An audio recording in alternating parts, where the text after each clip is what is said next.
A very funny scenario has come to my mind, and I'm going to share a bunch of context about the lore TM to make it make sense, because I want to share this thought because it makes me chuckle.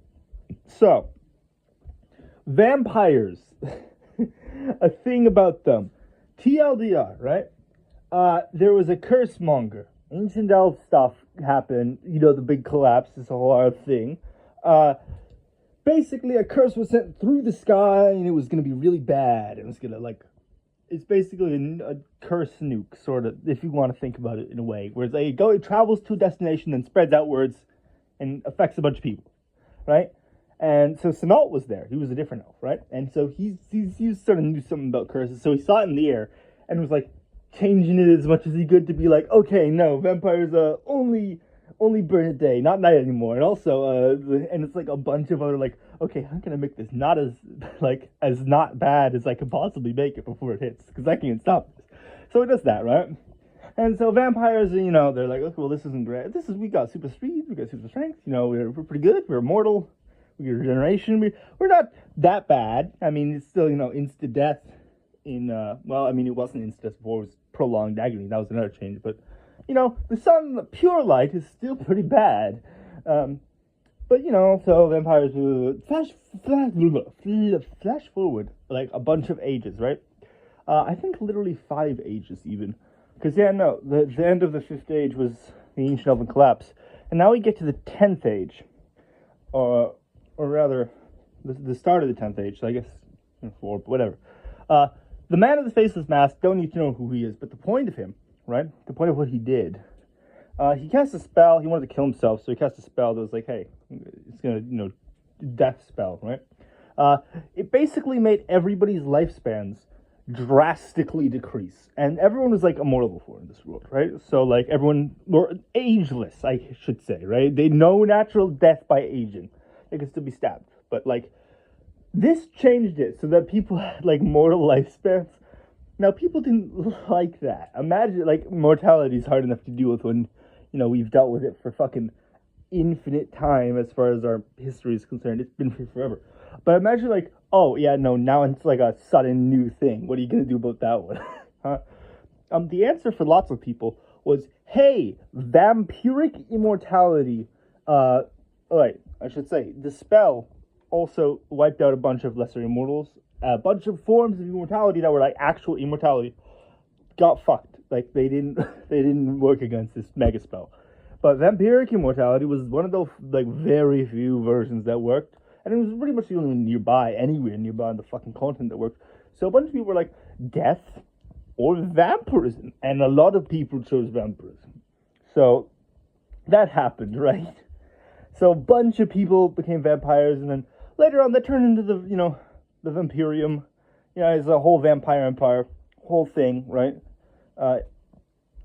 Whole nation of vampires, more or less. They even had blood taxes on the satyrs to the west in the grasslands, the farmlands. That's a whole other thing, though. You don't care about vampire blood politics. Now, fast forward to, sometime 6-7 months into the 11th age, the age of crashing, right? So, 2 realms have crashed into each other. Now, the Twilight is a thing that exists, and you know how before, right? So if the moon is out and the vampire's there, right? It's not gonna die. So, Twilight does not count as pure light, and so vampires would die from that. Twilight was previously basically split between realms, the consciousness and the actual aspect of it, the power.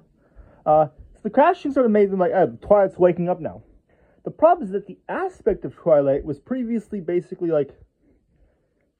there's a guardian of light that existed, and through things, the context is not important, but eventually this guardian of light pretty much got reincarnated, and they're like, hey, so guardian of light, you're pretty much the god of light now, promotion, you have the domain of light as your soul, pretty much, essentially. You are light man, light god man. So what happened was okay, we're going to put Twilight with this guy, because that can't go wrong, right? He's going to become the aspect of Twilight. And he's going to be, reborn. He has no memory. It's going to be fine. He's going to put him in some other kingdom. Said, instead of the highest gods or whatever. The methodology of how that happened is not important, right? But now that the realms have, crashed into each other, on top of each other, like clipping into it, the realms have merged, right? Well, the Twilight is waking up, and the vessel of the Twilight, right? Normally, it's someone who's like, well, they willingly give up their life so the Twilight can, the aspect of Twilight can be the vessel, and basically the aspect this person that gives up their, they're like, yeah, sure, I will be your physical form, and so they give it up, and the Twilight gets a physical form, right? Well, the Twilight apparently was already in this person, the aspect, right? The guard, this light person, right? But so they were already the aspect, and then Twilight like reconvened with itself and we start waking up, and so the aspect of Twilight is primordial in nature, right? It's above godly stuff like the domain of light. So what happens there is that pretty much Twilight starts not corrupting, overtaking maybe, starts affecting pure light. So what happens is, that pure light, like the one thing that can kill vampires, and it kills them like in an instant, right? Quickly. That's sort of become, oh man, all that everywhere, fire is sort of becoming purple. And hey, light is also sort of, not pure light anymore. It's like Twilight. It's like weird, I don't know what it is, but it's not pure light anymore. It's not the thing that kills vampires when they are exposed to it. So vampires are, this whole situation with this Twilight, pure light, guardian of light shit, right? It's not resolved. This is an ongoing thing. This is like, the end of that storyline has not happened yet, right? But what this means is that the vampires, which are incredibly powerful, like, their one weakness is like, oh, you can't go out in day. But other than that, you're very, very, you can't go out in day, and when you die, you're really hard to come back, like resurrection or rebirth or any of that. It's not easy. This is like the two downsides of vampirism. I guess the drinking blood is also a thing, It's like withdrawal and hunger mixed. If you don't do it for too long, it's not great. But, those are the downsides, right? But the upsides are like, okay, let's unfold the list of upsides, right? It's like, wow, holy shit, being a vampire is pretty good. Has a lot of good stuff. You become very powerful, very, very powerful. So now the vampires can be in basically daytime. It's just that light is the sky's a little purple now, light's a sort of tinted purple, and that means. I guess we can be out in the daytime. And what started all of this was, first of all,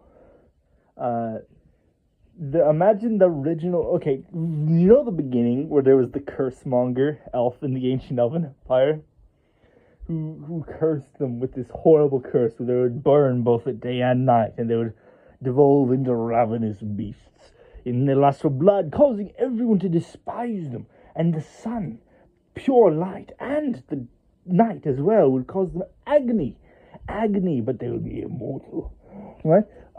Such a horrible, horrible thing. Imagine this fucking curse monger of an elf from before the end of the Fifth Age. He's like, he gets resurrected for somehow, some way, somewhere, right? And he sees this, and he's like, what the fuck? What the fuck? Hold on, this is supposed to be a curse, but now you guys are super powerful and like, what? This is not what I wanted at all. This is the opposite of what I wanted. And this is why it's so funny to me. It's like, just imagining this fucking guy who originally cast the curse long ago, being resurrected and seeing all this and being like, what the fuck? This is some bullshit. I don't know. Maybe it's only funny to me because I'm the one who made all this and I can see the humor in it. And I can, imagine his hysterical reaction of being like, well, fucking, what the hell? No, this isn't, what? Well, he would be happy. He would not be happy about how it happened. He'd be like angry. He'd be like, no, he'd probably maybe be in disbelief. He'd be like, how the fuck did this even happen? How did we get here of all times? It's crazy. I don't know. I think it's fun.